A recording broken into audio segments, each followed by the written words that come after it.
What is going on, guys? Welcome back to the channel for the super quick video, and today we'll be talking about all 10 dribbling badges on 2K22.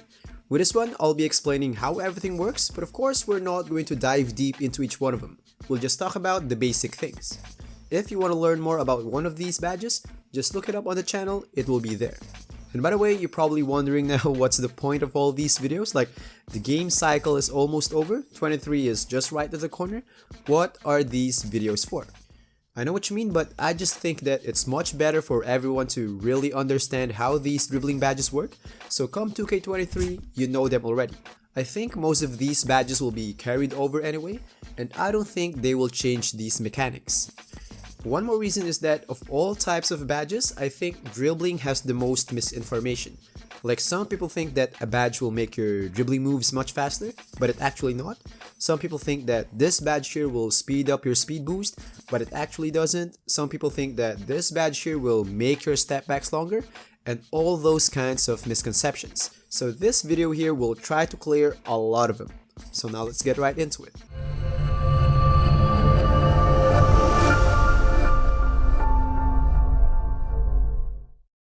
So first one, handles for days badge. This one here will only save your stamina.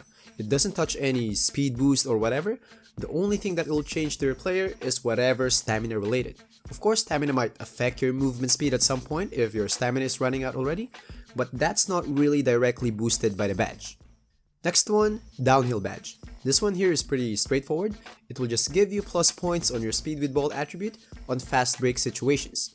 And for those who don't know, speed with ball attribute only concerns the movement speed after those first couple of steps. The actual first steps are not really boosted by speed with ball. And here you can see that that's 25 and 99, and at this point they are still the same. Speed with ball will only kick in after those first couple of steps. And a 25 to 99 difference will only show this gap.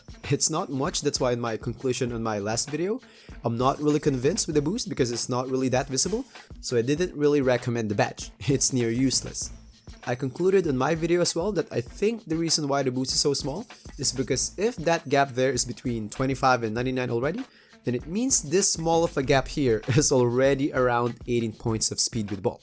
So let's say downhill will give you around plus 4 on Hall of Fame, or even let's say plus 10 on Hall of Fame, that's being generous already. Still, it will be so small, that's why we can't feel it. And by the way, this sequence here is after a rebound, badge activated in this one. I just trimmed the clip, that's why it started from there. I received some comments as well concerning about these animation here. They're saying that this animation here is related to downhill. That's not true. That's actually just a normal animation that happens somewhere on your sprint, or you can even manually trigger it the moment you press the turbo button if you're not on turbo yet. You can even see here that it happens as well even without the badge. Happened exactly on the same time. Another misconception about the badge is that it works better on bigger builds. I don't think so, because based on my test, the effects of speed with ball on taller builds is pretty much the same on smaller builds. So if it's kinda useless on smaller builds, then it means it is useless on bigger builds as well. Next one, quick chain. This one here will only make your chain dribblings much easier. So it's like the game will let you chain dribbles much easier, even your timing is a bit off. On my test here, on 97 ball handles, no badge to Hall of Fame difference is not that noticeable compared to lower ball handles, meaning the effects of quick chain badge can be felt more on lower ball handles. On these tests, with the same input, it is much easier to make these exact chain dribbling animations with higher quick chain badge. Two common misconceptions about this badge is some viewers say that it will bump up your speed boost the moment the badge activated. That's not true, I tested that already. So I speed boosted after that activation, and in here, there's no difference between no badge and Hall of Fame. Now I might say, oh toots, maybe it only works on selected dribble moves? I don't think so. If it activates in this dribble move, then it should do whatever it meant to do. If anything, maybe the gaps won't be the same, but it won't be like it will do it in this animation and won't do it on another animation with both of them activating the badge. Another misconception about this badge is some players say that it makes your dribble animations much faster. That's not true as well. As you can see here, the whole time they're in sync. And this sequence here is activating quick chain badge. That's Hall of Fame and no badge. Again, what the badge does is it lets you train dribbles much easier, so the game will let you continue and not terminate your combos. And before we go to the next part, just want to invite you guys to like the video if you're liking it so far. And if you think that this channel deserves 100k subs, would be really awesome if you guys can subscribe to make this silver play button real. I'll give you guys some moments. Next one, Hyperdrive. This one here will speed up your dribble moves that are executed while you're on the move. There's a big misconception here that some players think that it boosts a lot of dribble moves, including those sides up launches. It actually doesn't. The only dribble move that will be boosted are the ones you triggered while you're on the move. Even a simple crossover while moving will trigger the badge, or even half spin while moving will trigger the badge as well. If you do a crossover in your position, badge won't activate. If you're just in your position and you're just doing razzle dazzles with your right stick without really moving your left stick, it won't activate the badge. With this one, I'm just randomly moving my right stick without moving the left one, so the badge didn't activate. I think what 2K wanted to achieve here in this badge is they're trying to make it like a Prime Westbrook badge where he can just change the direction while charging full steam without losing momentum. It's like an on-the-move quick first step badge. Next one, stop and go.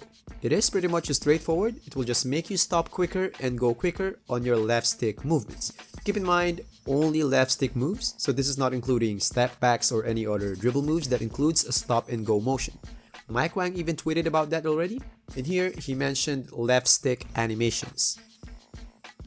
Now I might say, Toots, why I saw it activate while I do these kind of step back and blow by move? I know what you mean, but you gotta be careful when checking those dribbling activations because sometimes it will mislead you. In here, you can see that it activated stop and go, right? Leaving you an impression that, oh, that might be because of my step back, because that's stop and that's go. But in fact, it's not because of that, it's because of these stop here. Because in here, if you do that exact step back move but without the stopping animation at the paint, it won't activate the badge.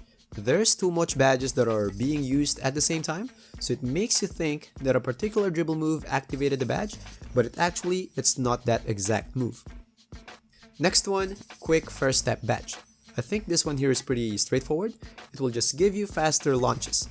I don't know any misconception about this badge. I think every player knows what it actually does. Next one, triple threat juke badge. This one here is pretty straightforward as well. It will just give you faster launches when you do those jab step moves, and it will increase the frequency of stun animations when you do those moves. Next one's the trifecta, space creator, tight handles, and ankle breaker. Big misconception about these badges is that some players think that it actually touched the mechanics of your dribbling. Like some players think that space creator makes your step back much longer, or tight handles makes your dribbling much tighter so it'll be much faster. That's not true. The only thing that these badges do is to increase the frequency of stun animations when you're doing dribble moves. The only difference between them is the type of dribble that they cover and the type of animation they trigger. Tight handles is more on-the-spot dribbling animations, and it triggers quick stun animations. Ankle breaker is more on moving dribble moves and trigger deadlier stun animations, and space creator is more on step back dribble moves and step back jumpers. And by the way, just a special request, I know the game cycle is already coming to its end, and the interest on these info-related videos is already dying as well, so it would be really awesome if you guys can still support the channel during these long 1.5 months while waiting for 2K23, because that will help the channel to be still afloat during those times, so the moment 2K23 kicks in, this channel here will still be there at the good side of YouTube algorithm, so it will give me a good jump start come 2K23. Probably still give it a quick look, like and comment, just to keep the channel afloat. Of course, I'll still make them really good quality as much as possible. That's even the reason why at this point I still make videos and I still make a good effort. So that's all for the video. If you guys like it, please smash that like button and please consider subscribing for more videos. And don't forget to drop by the channel for lots of other contents. And as always, stay safe and happy gaming, guys. Peace.